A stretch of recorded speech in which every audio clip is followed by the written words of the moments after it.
Doing chapter number 4। Chapter number 4 में क्या है हमारे पास? Profit increases capital and loss decreases capital and effect on profit and loss of capital. हम उससे पहले कौन-कौन सी चीजें डिस्कस कर चुके हैं? एसेट्स क्या होते हैं? हमारे पास डेबिट होते हैं, इंक्रीज करते हैं तो डेबिट होते हैं, डिक्रीज करते हैं तो क्रेडिट होते हैं।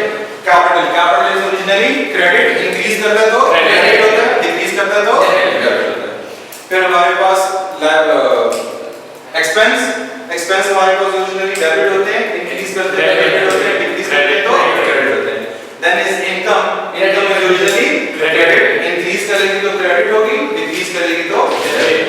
ये चीजें हमने ऐड कर ली। अब क्वेश्चन हम जब चैप्टर नंबर 1, 2 और 3 में हमने क्या करते थे? हमें नरेशन गिवन होती थी, हम उससे ट्रांजैक्शंस बनाते थे। नरेशन गिवन होती थी, हम उससे ट्रांजैक्शंस बनाते थे डेबिट एंड क्रेडिट के फॉर्म में। अब एक्सरसाइज थोड़ी सी डिफरेंट। अब वो क्या कहता है हमें? वो कहता है कि यार मुझे नरेशन निकाल दो। थोड़ी सी रिवर्स एक्सरसाइज है। रिवर्स एक्सरसाइज में मैंने वो कहता है कि मुझे जो है वो आप ट्रांजैक्शन निकाल के दे दें। ठीक है, उसने अकाउंटिंग इक्वेशन एक टेबल दिया हुआ है और वो कहता है मुझे इसमें से नरेशन निकाल के दे दें। हमें इसमें से नरेशन, फॉर एग्जांपल अगर मैं बैंक डेबिट और कैपिटल क्रेडिट करता हूं तो उसकी नरेशन क्या है? Started business with 10,000 in bank, जिसे हम बैंक को डेबिट और कैपिटल को क्रेडिट करते हैं। तो नरेशन क्या हुई? Started business with 10,000 in bank, यही नरेशन है। अब वो कहता है कि यार मैंने अकाउंटिंग इक्वेशन दे दी है, ये टेबल बना के दे दिया, आप हमें इसमें से हमें रिजल्टेंट जो नरेशन है हर ट्रांजैक्शन की जो नरेशन है वो मुझे निकाल के दे दे। ठीक है, अब इसको सॉल्व करने के लिए what I derived out of it कि हम क्या अगर जहां पे भी हमारे पास कोई ट्रांजैक्शन हो रही होगी, जहां पे भी हमारे पास ट्रांजैक्शन हो रही होगी, इसका मतलब है कि वहां पे चेंज आ रहा होगा फिगर्स के अंदर। जहां पे फिगर्स में चेंज आ रहा होगा या जहां पे ट्रांजैक्शन होगी वहां पे फिगर्स में चेंज होगा। जहां पे जिसकी ट्रांजैक्शन नहीं है उसकी फिगर्स में चेंज भी नहीं होगा। अब हम किस तरह इसको आइडेंटिफाई करेंगे? हमारे पास उसने सबसे पहले अकाउंटिंग इक्वेशन लिस्ट दी है, फिर उसके बाद बाकी की जो अकाउंटिंग इक्वेशंस हैं वो भी दी है। हम क्या करते हैं? ये नंबर 1 इसको a से कंपेयर करेंगे विद दैट a, हमें a का आंसर मिलेगा। इसको b से कंपेयर करेंगे, b का आंसर मिलेगा। b को c से कंपेयर करेंगे तो c का आंसर मिलेगा। अब कैसे कंपैरिजन करना? जहां पे भी डिफरेंस ऑफ फिगर्स होगा इसका मतलब है वहां पे ट्रांजैक्शन हो रही है। ठीक है, ओके। 450 सेम है, 95 100 यहां पे चेंज आ गया, आ गया चेंज। 48 110 88 27 22 चेंज आ गया। ठीक है, बाकी 15 21 200 एंड 112 दोनों से, बाकी सारे सेम, दो चीजों में चेंज है। ठीक है, अब with the help of this change जो हमने आइडेंटिफाई किया, हम इसको जनरल एंट्री में कन्वर्ट करते हैं। कैसे जनरल एंट्री में कन्वर्ट करते हैं? अब ये क्या है हमारे पास? मोटर व्हीकल को क्या हो रहा है? मोटर व्हीकल इंक्रीज कर रहा है, कितने से? 5000 से। मोटर व्हीकल हमारा एसेट है, इंक्रीज करेगा तो डेबिट होगा। ऐसे ही है, हम इसको मोटर व्हीकल को अपने पास डेबिट में लिख लेते हैं। मोटर व्हीकल अकाउंट डेबिट में आ गया। सच में डेट वेट नहीं लिखा? अभी डेट की जगह तो एबीसी लिखा हुआ है। ठीक है, डेट की जगह एबीसी लिखा हुआ तो हम एबीसी लिख लेते हैं। अब मोटर व्हीकल डेबिट हो गया, जरा इधर ध्यान करना।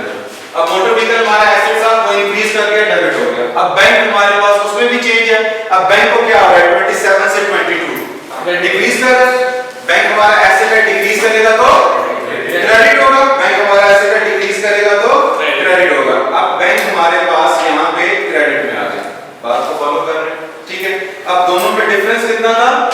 5 and it is written at the top of every equation कि ये थाउजेंड्स में फिगर है। इसका मतलब है 450,000 100,000 48,000, यानी कि जो भी फिगर लिखी है उसके आगे थाउजेंड्स।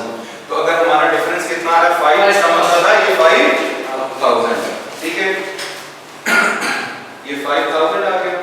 अब इस ट्रांजैक्शन को देखिए हमें क्या लगता है कि क्या हुआ होगा? इसकी नरेशन क्या होगी? मोटर व्हीकल्स बढ़ रहे हैं और बैंक कम हो रहा है। मोटर व्हीकल्स बढ़ रहे हैं, बैंक कम होगा तो इसकी नरेशन क्या बन जाएगी?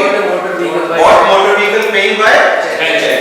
ये हमारा अंडरस्टैंड कर रहे हैं? हमने उसको नरेशन निकाल के देनी है। नरेशन क्या है? बॉट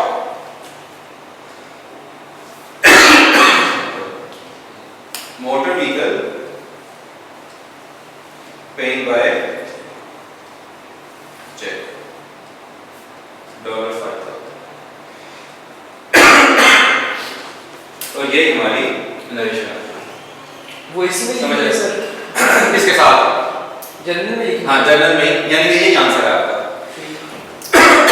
बात को कुछ फॉलो करें, एक और ट्रांजैक्शन कराता हूं, फिर आप बाकी ये कंटिन्यू करेंगे। अब हमने बी को फाइंड आउट करने के लिए, इसको ए से कंपेयर करना है, ठीक है? ए से पिछली वाली से कंपेयर करेंगे, जैसे हम ए को फाइंड आउट करने के लिए इससे पिछली वाली से कंपेयर किया था, अब बी को फाइंड आउट करने के लिए यहां से कंपेयर करेंगे। जी सर। अब देखते हैं 450 450 100 100 48 110 88 22, अच्छा 15 से लगा चेंज आ गया, 21 200 112 से 108, यहां पे भी चेंज आ गया, ठीक है? अब दो चेंजेस फिर हमारे पास आइडेंटिफाई हो गए। अब पहला चेंज क्या है हमारे पास, this is cash.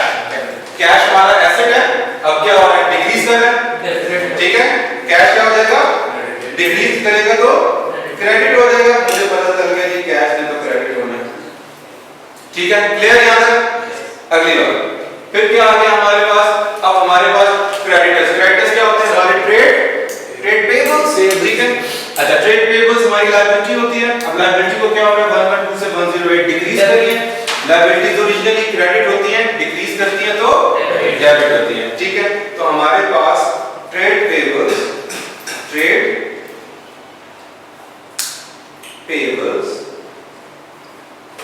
Account debit हो जाएगा, and the difference will be 4000 difference हमारे पास क्या होगा 4000। अब इस ट्रांजैक्शन को देख के क्या पता चलता है क्या हुआ होगा, ट्रेड पेबल्स भी कम हो रहे हैं, कैश भी कम हो रहा है, paid trade payables by cash. समझ में आ गई बात की? ठीक है, ट्रेड पेबल्स की नई टर्म है, हम उसको यूज करेंगे। तो हमारे पास क्या लिखेंगे यहाँ पे, पेड से पीछे तो यहाँ क्रेडिटर लिखा था सर स्टेटमेंट, लेकिन ये थोड़ा सा पुरानी पड़ जाएगी, ठीक है? थोड़ी सी पुरानी बुक है, उसमें ट्रेड पेबल्स की जगह क्रेडिटर्स का वर्ड यूज हुआ, लेकिन हम ट्रेड पेबल्स यूज करेंगे। So paid trade payables by cash, हमने ट्रेड पेबल्स को पैसे दिए बाय कैश $4000, फॉलो कर रहे हैं इस चीज को, ठीक है? अब एक और मैं ट्रांजैक्शन कराता हूं, बाकी फिर आप आगे, ठीक है? Number C. अब सी को किससे कंपेयर करेंगे, बी से, तो सी आ जाएगी हमारे पास ना। अब देखते हैं किसमें डिफरेंस है, 450 450 100 48 110 88 22 से 172, ठीक है? 11 11 21 ये 200 से 350 हो गया, ठीक है? फिर दो चेंजेस आइडेंटिफाई होंगे हमारे पास। अब हमारे पास क्या चीज देख रहे हैं हम कि बैंक हमारा क्या है, एसेट इंक्रीज करेगा तो डेबिट होगा, बैंक बढ़ा ना 22 से 172, तो बैंक हमारा एसेट इंक्रीज करेगा तो डेबिट हो जाएगा, तो बैंक अकाउंट हमारे पास डेबिट हो गया। देन हमारे पास we can see loan from ली क्या हमारी लायबिलिटी है, ठीक है? लायबिलिटी इंक्रीज कर रही है, लायबिलिटी ओरिजिनली क्रेडिट होती है, इंक्रीज करती है तो क्रेडिट होती है, तो लायबिलिटी इंक्रीज करेगी तो हमारे पास क्रेडिट ही होगी, और नाम क्या उसका, लोन फ्रॉम ली। अब दोनों का डिफरेंस क्या है हमारे पास, 122 से 172 150 का डिफरेंस है, यानी कि 150,000 का डिफरेंस है, ठीक है? 150,000 का डिफरेंस है। अब इस ट्रांजैक्शन को देख के हमें क्या पता चलता है क्या हुआ होगा, बैंक भी बढ़ा है, लोन भी बढ़ा है, ठीक है? तो Lee lend us by cheque, yes cash sentence रन रही बैंक increased by नहीं, What loan from Lee? Receive the loan, हम लोन खरीदेंगे बाय चेक, ठीक है? Receive the loan from Lee by cheque, sir lend बोला सर ठीक नहीं था, नहीं लेंड बाय ही होगा, हमने तो उसको लेंड नहीं करना, वही बोला उसने हमें लेंड करना है। अच्छा वही बोला, क्या बोला sir, Lee lend us by check, हाँ पिटी सर हो सकता है, पहले से नहीं करें सर, अच्छा received a loan from the $150,000, ठीक हो गया? अब इसी तरह आपने क्या करना है कि बाकी जितनी भी एक्सरसाइजेज हैं, ठीक है, D, E, F, G, H और I पे जब पहुंचेंगे वो फिर मैं चलिए